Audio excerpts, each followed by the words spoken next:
दुर्गा नदी के किनारे बसा एक गांव फूलपुर। गांव में कुछ 100-150 लोग रहते थे।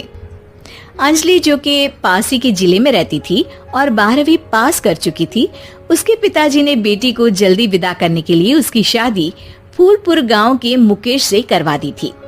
मुकेश कभी स्कूल नहीं गया था और इस कारण वो पढ़ा लिखा नहीं था और बाकी गांव वालों की हालत भी मुकेश जैसी ही थी। मुकेश के घर में उसके माता पिता भी रहते थे।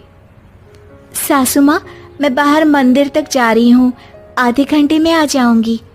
अरे अभी कहीं जाने की जरूरत नहीं है, चुपचाप जाके रसोई में रात के खाने की तैयारी करो। और ये घूंघट क्यों हटा लिया है तुमने? क्या पता नहीं कि इस गांव में औरतें बिना घूंघट के नहीं रहती? रात में अंजलि छत पर जाकर अपनी मम्मी से बात कर रही होती है। तभी गांव की 3-4 औरतें उसे देख लेती है और दरवाजे पर आकर उसकी सास से शिकायत करने लगती है। और क्या हुआ? अरे छत पे तो देखो, आपकी बहू मटक मटक के किसी से फोन पर बात कर रही है। दिन भर फोन पे लगी रहती है। अरे कल तो मंदिर के पास वो क्या कहते हैं, सेल्फी ले रही थी। शहर की बहू रखना अच्छा शान की बात है, पर देखना इसके लक्षण से ये तो तुम्हारे परिवार को बदनाम ना कर दे। ये पहली बार नहीं था जब सास से गांव के लोगों ने अंजलि की बुराई या शिकायत नहीं की हो। अब तो ये रोज की बात थी। अंजलि ये सब सुन लेती है। जब वो नीचे जाती है तो मुकेश भी वहां आ जाता है। सास कहती है, बेटा, लोग घर आकर शिकायत करने लगे हैं बहू के कामों की। देख लो, पति हो, संयम से रखो इसे। माँ जी, मैं तो अपनी माँ से बात कर रही थी क्योंकि यहाँ कोई बात करने लायक ही नहीं है और अब मैं माँ के पास ही रहूंगी।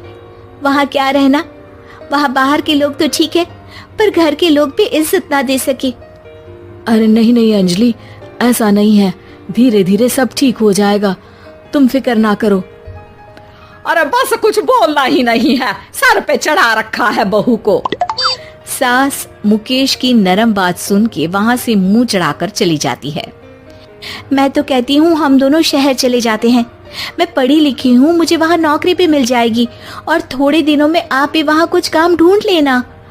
अरे नहीं नहीं अंजलि, हम यहाँ ना गांव का खेत, माँ पिताजी को छोड़कर शहर नहीं जा सकते। माँ पिताजी को कैसा लगेगा और गांव वाले क्या सोचेंगे? ये कहकर मुकेश सोने चला जाता है और अंजलि की गांव वालों द्वारा बुराई का सिलसिला बहुत दिनों तक चलता ही रहता है। लेकिन अंजलि गुस्सा ना दिखाते हुए समझदारी से काम लेती है। बारिश का मौसम चालू हो जाता है। जोरदार बारिश से पूरे गांव में हाहाकार मच जाता है। दुर्गा नदी में बाढ़ आ जाती है और बाढ़ का पानी पूरे गांव की फसल तबाह कर देता है। फसल की ये हालत देखकर गांव वाले निराश हो जाते हैं और बात तो यहाँ तक पहुँच जाती है कि कुछ लोग तो अंजलि को इस सब का दोषी ठहरा देते हैं। अरे पूरी फसल तबाह हो गई, पता नहीं किसकी नजर लग गई है। अरे जब से चौधरी परिवार में ये शहर की बहू आई है ना, तब से ही गांव की शांति चली गई है। इसके कर्म कांड से माँ दुर्गा नदी भी खुश नहीं है। ये सब सुनकर बेचारी अंजलि रोते हुए अपने घर चली जाती है। कुछ दिन बाद सभी गांव वाले अपनी फसल का मुआवजा लेकर अपने अपने घर आते हैं। मुकेश भी 1500 लेकर आता है। अंजलि को जब पासबुक दिखाता है तो अंजलि हैरान हो जाती है। अरे, ये पासबुक में तो उन्होंने 4000 की एंट्री करी है और आपको सिर्फ 1500 दिए। सच में? अरे, वो सरकारी अफसर आपको बेवकूफ बना रहे हैं। सरकार की तरफ से हमें 4000 मिले हैं, लेकिन बाकी का सारा पैसा खुद ही खा रहे हैं। आप लोग के अनपढ़ होने का फायदा उठा रहे हैं। ये सब सुनकर मुकेश परेशान हो जाता है, लेकिन अंजलि उसे हिम्मत से काम लेने को कहती है और सुबह होते ही मुकेश को पंचायत कार्यालय ले जाती है और साथ में गांव के और लोगों को भी। आप सरकारी बाबू क्या गांव के लोगों को बेवकूफ समझते हैं? आपको क्या लगता है ये पढ़े लिखे नहीं है तो आप कुछ भी मनमानी करेंगे? ये बेचारे दिन रात इतनी मेहनत करते हैं, ये हमारे अन्नदाता हैं और आप इनके साथ ऐसा धोखा करते हैं। अरे क्या बके जा रही है ये लड़की, किस धोखे की बात कर रही है? अपने कांड करके नदी माँ को नाराज करके हमारा नुकसान करके इसे चैन नहीं मिला क्या? सरपंच जी, इन सरकारी बाबू ने मुझे बेवकूफ बनाया है और मेरे हिस्से के पैसे खुद चट कर गए। बस ये सुनते ही सरपंच वहाँ से दुम दबाकर भाग जाता है।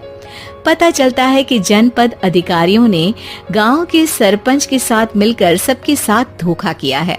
सब लोगों का विरोध शुरू हो जाता है और आखिर में अधिकारी सब गांव वालों के हिस्सों के बचे हुए पैसे उन्हें लौटा देते हैं और कई दिन तक सरपंच गांव में लौटता ही नहीं। अंजलि, तुम नहीं होती तो हम गांव वालों को तो पता ही नहीं चलता कि ये हमें हर बार बेवकूफ बनाते हैं। हाँ हाँ अंजलि बेटी, हमें माफ कर दो। हम सब तुम्हें बुरा भला कहते रहे, लेकिन तुमने ही आज हमें बेवकूफ बनाने से बचाया है। हमें तुम पर गर्व है बेटी। अब समझ आया कि सरपंच तुमसे नहीं, तुम्हारे पढ़े लिखे होने से नफरत करता था। क्यों ना इस बार हम अंजलि को ही सरपंच पद के लिए चुन ले? क्या कहते हो गांव वालों? पढ़ी लिखी सरपंच। बस पूरा गांव अंजलि के लिए ताली बजाता है और अंजलि की सास उसे खुशी से गले लगा लेती है। उम्मीद है कि आपको हमारी ये कहानी पसंद आई होगी। कृपया हमारे चैनल को सब्सक्राइब करें और सभी अपडेट्स के लिए बेल आइकन जरूर क्लिक करें। और हाँ, वीडियो लाइक और शेयर करना मत भूलिएगा। Bye bye.